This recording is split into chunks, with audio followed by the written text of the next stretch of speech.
What are nocturnal animals? How open-ended is that final dinner scene? And could it be that a fashion icon and the savior of Gucci, Tom Ford, is one of the strongest directors working today? All of these questions and more arise from a film based off of a 1993 novel about a woman reading a novel. It's part revenge, part thriller, part art film, and in this video, we're going to go all spoilers and break down the symbolism, the themes, and everything you need to know about nocturnal animals. As always, in order to get to the ending, you've got to start at the beginning. And considering the film carries two narratives, we'll start by covering the real-world one first, and then the book. Our story truly begins way back in the college days of Susan's life. While walking the streets of New York, she bumps into Edward, who she grew up with back in Texas. Interestingly enough, in the novel, Edward's character actually lived with Susan and her parents when his father died. In the film, they seem to have just been neighbors who never truly confessed that they were each other's first crush. They get together and slowly rebuild their relationship, Edward being a struggling writer while Susan's passion for art is put to the side because she considers herself a realist. Susan's mother forbids her from marrying Edward, claiming that he's beneath her and that he's weak.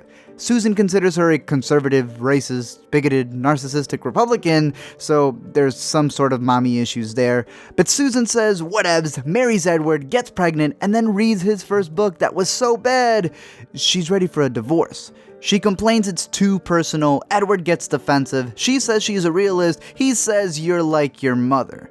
Fast forward to her grad classes where she finds a Lone Ranger, starts to winkle his Voss, and eventually gets an abortion with him by his side, not realizing Edward was right there watching the whole thing. This event becomes the catalyst for the film.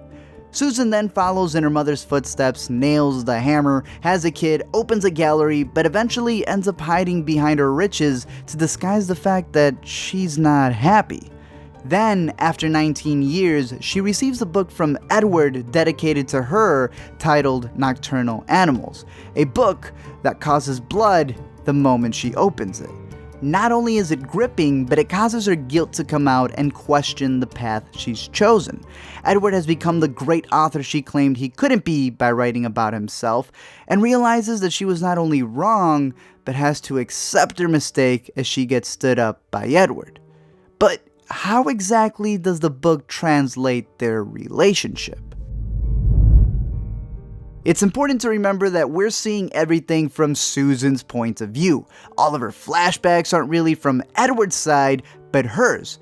And the book that we're seeing come to life is all from her perception as well. It's why she casts Edward to play Tony in her mind, but she herself isn't the wife.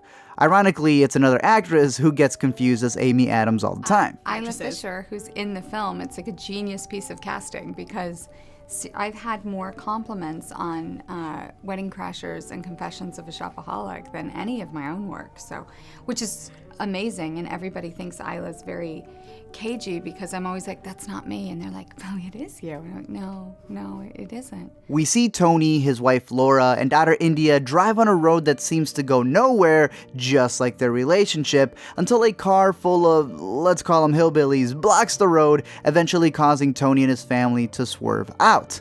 What happens next is the most pivotal part of the movie. It's Edward's metaphor for how it felt to lose the woman he loved and the baby he never had. While Laura portrays the side of Susan Edward thought she was, Ray portrays who she became, killing her old self and taking away what he loved most. As confirmed by Ford himself, the character of Bobby is meant to play Edward's subconscious, that voice in the back of your mind telling you to keep going.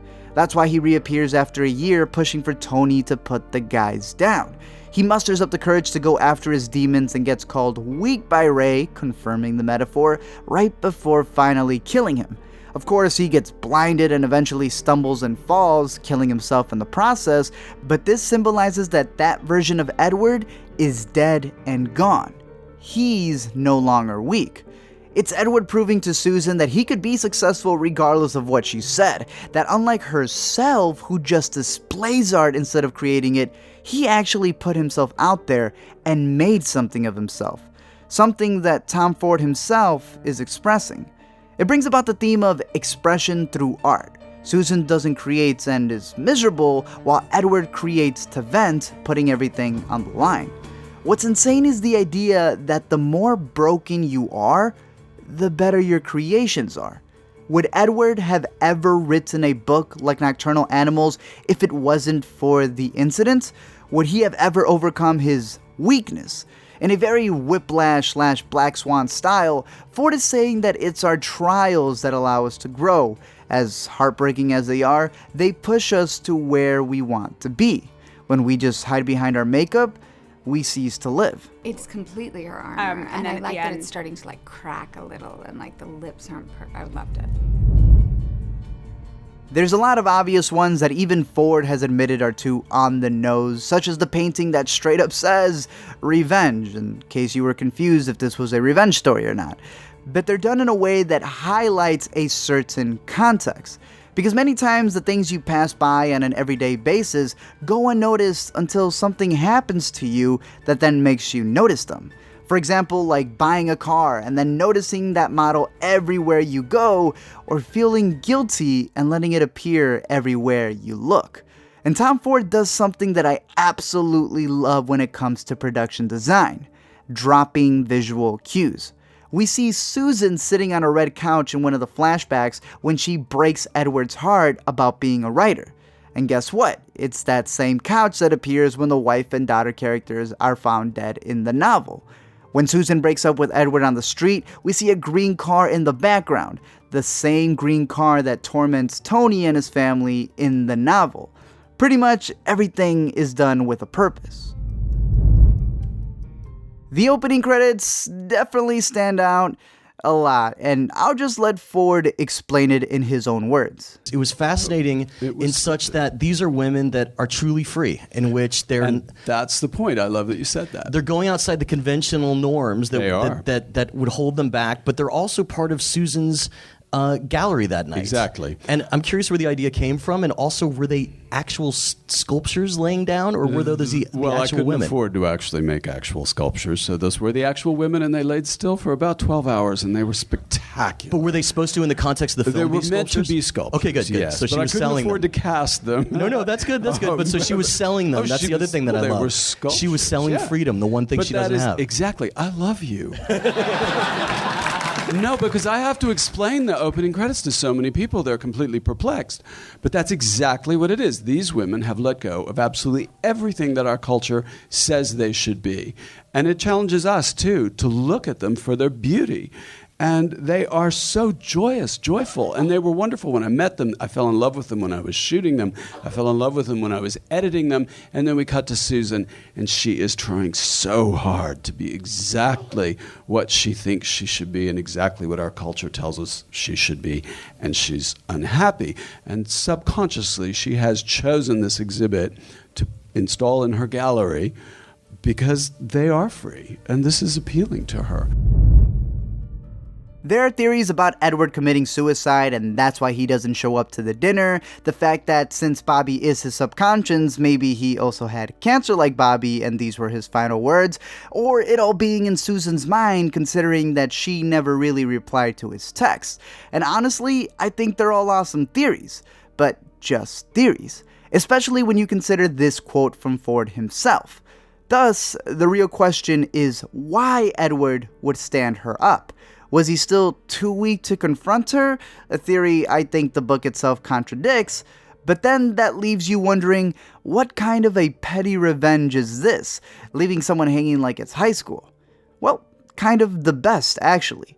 See, revenge stories are great because we don't physically do anything, a la listening to a Carrie Underwood song instead of actually keying a car. Edward literally does that here. He writes a story so visceral that it keeps her up at night. The bloody revenge story most people crave, but honestly only happens in fiction. In real life, though, the best Edward could do is prove her wrong. She's unhappy. The daughter she chose to keep with her new husband is gone. Her husband is cheating on her. The boxes of art signify her downward career, and she's practically hopeless. So what does he do when he finally gives her that little spark of hope? keeps her hanging. Because as much as this movie's a revenge thriller, it's also a story about the ones you love and about not letting them go. To not become like the title of the film, a nocturnal animal. Someone who, as Edward explains, has sadness in their eyes, who lies awake at night, miserable with regret. And worst of all, not being able to express themselves. Nobody really writes about anyone but themselves, which I believe, whether you're a painter, whether you're a sculptor, whatever you're doing, you're expressing whatever you need to express. So, of course, she knows that about him. It's literally a cautionary tale about what can happen to you when you let those people go in your life. Thank you guys for checking out this video. As always, a big shout out to my patrons who help make these possible, as well as all of you who watch and comment. I'm curious to know your guys' thoughts on the film, especially compared to another one that came out this year that actually shares two similar cast members. Kind of similar when it comes to vanity, but for me, no doubt Nocturnal Animals is far superior. However, I'm curious to know what you guys thought of this movie, what things you noticed, and your theories as to why the entire world hasn't recognized Jake Gyllenhaal as the greatest actor of our generation. We can discuss that and anything else down below in the comments section, and until next time, keep watching movies, and I'll see you guys later.